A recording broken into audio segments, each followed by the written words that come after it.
Ladies and gentlemen, boys and girls, children of all ages, George Mason University proudly brings to you its premier movie review program that's out of this world. I'm the Dean Machine, Roger Dean, with Mason Cable Network and Student Media, and this is From the Cinema. Hello all, welcome back to From the Cinema. Roger Dean with a new review here. Today I'm reviewing Her, 2013. It's an amazing movie. It is a really odd one though. I will discuss specifics about this movie in this review. It is an American movie of multiple genres.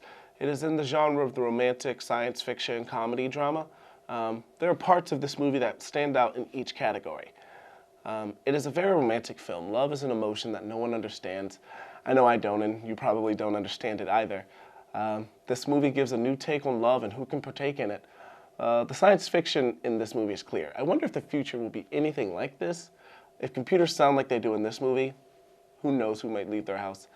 There isn't much comedy, but in the drama portion, it is pretty dramatic and it's very sad. I want that to be very clear. This movie is really weird and very sad.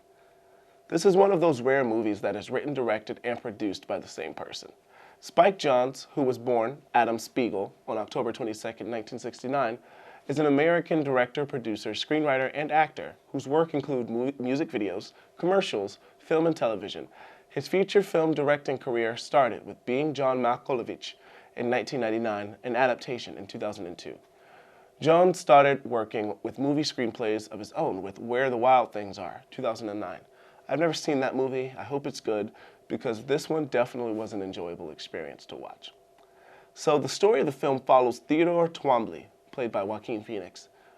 You may have seen Joaquin in some of his other, more notable films, including the satire film Buffalo Soldiers, 2001, the science fiction thriller Signs, 2002, the animated film Brother Bear, 2003, the historical drama film Hotel Rwanda, 2004, the psychological thriller The Village, 2004, the documentary Earthlings, 2005, the romantic drama Two Lovers, 2008, the drama The Immigrant, 2013, and the crime comedy drama Inherent Vice, 2014.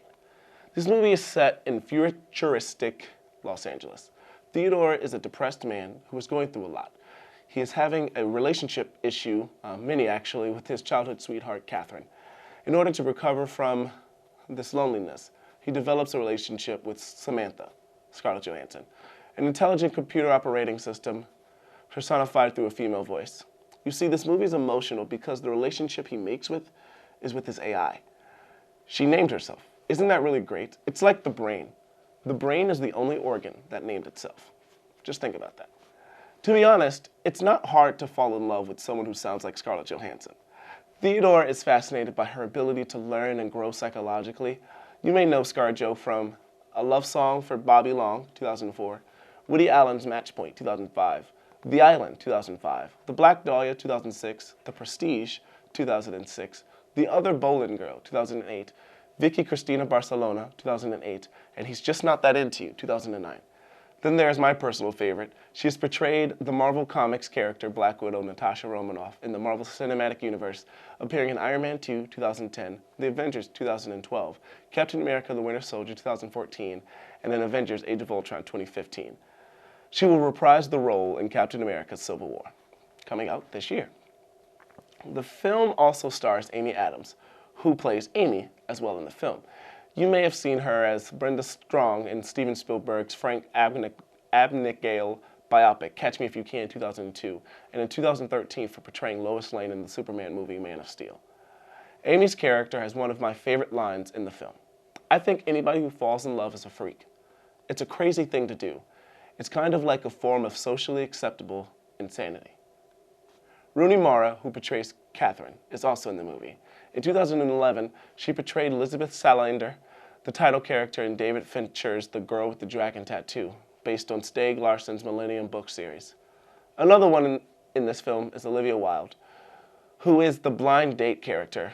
She was born Olivia Jane Cockburn on March 10, 1984. She's an American actress, producer, and model. She has appeared in several television series, including The O.C., 2004 through 2005, The Black Donnellys, 2007, and House, 2007 to 2012. She has starred in the films Cowboys and Aliens, 2011, The Incredible Burt Wonderstone, 2013, Drinking Buddies 2013, Rush 2013, and The Lazarus Effect 2015. Her premiered at the 2013 New York Film Festival on October 12, 2013. Warner Brothers Pictures initially provided a limited release for Her at 6 theaters on December 18th. It was later given a wide release at over 1,700 theaters in the United States and Canada on January 10, 2014. Her received widespread critical acclaim upon its release and grossed over a worldwide total of over $47 million on a production budget of $23 million. I am so sad that this movie was not monetarily successful. It was a great movie. The story is very sad. It's very emotional. I feel like it should have made a lot more money because it was that great. The film received numerous awards and nominations, primarily for Jonze's screenplay. At the 86th Academy Awards, Her received 5 nominations, including Best Picture, and it won the award for Best Original Screenplay. Jonze also won awards for his screenplay at the 71st Golden Globes Award, the 66th Writers Guild of America Award, the 19th Critics' Choice Awards, and the 40th Saturn Awards. My recommendation is to see this movie. Her received widespread critical acclaim because it was an amazing movie. The acting was phenomenal, the story was great, the music was beautiful. The film was praised for its direction, screenplay, the production design, the score, of course, and then, of course, Joaquin Phoenix's performance and Scarlett Johansson's vocal portrayal of Samantha. Scarlett Johansson made you connect with her, only with her voice. The film has an approval rating of 94% on Rotten Tomatoes, based on 230 reviews, and an average rating of 8.5 out of 10. I love the cast and the story, and that all makes sense. The critical consensus states of Rotten Tomatoes, sweet, soulful, and smart. Spike Jonze's Her uses its just barely sci-fi scenario to impart wryly funny wisdom about the state of modern human relationships. Where are our relationships going? Conversely, audiences surveyed by CinemaScore gave Her a B- grade. Rolling Stone's Peter Travers awarded the film 3.5 stars out of 4 and particularly praised Johansson's performance, stating that she speaks Samantha in tones sweet, sexy, caring, manipulative, and scary, and that her vocal tour de force is award-worthy. Richard Corliss of Time applauded Phoenix's performance, comparing his role to Sandra Bullock's in Gravity and Robert Redford's in All Is Lost. Phoenix must communicate his movie's meaning and feeling virtually all on his own, and that he does with subtle grace and depth. I love this movie so much. Phoenix shows us what it's like when a mourning heart comes alive, because he loves her. Her is Samantha. Richard Roeper said that the film was one of the more original, hilarious, and even heartbreaking stories of the year, and called Phoenix perfectly cast. I agree. Conversely, Mick LaSalle of the San Francisco Chronicle criticized the story, the pacing, and Phoenix's character. He also opined with the film that he was saying it's a lot more interesting to think about than to watch. I, however, disagree. This movie was great. I think everyone should check it out at least once. J.R. Jones of the Chicago Reader gave the film 2 out of 4 stars, praising the performances of Phoenix and Johansson, but also criticizing Phoenix's character, calling him an idiot. He also criticized the lack of realism in the relationship, between Phoenix and, Samantha, Johansson's character. That is what makes this movie so out of this world. It's a story about love between a person and a computer. So yeah, it'll be a little unrealistic. It is about our heart going to a place that we don't think we could, would, or should go. Her is just unmanageable without, you couldn't imagine it without Johansson. She was so fantastic and she was so great. The bottom line, 1, I love this movie. 2, I didn't think I could be emotionally attached to an AI.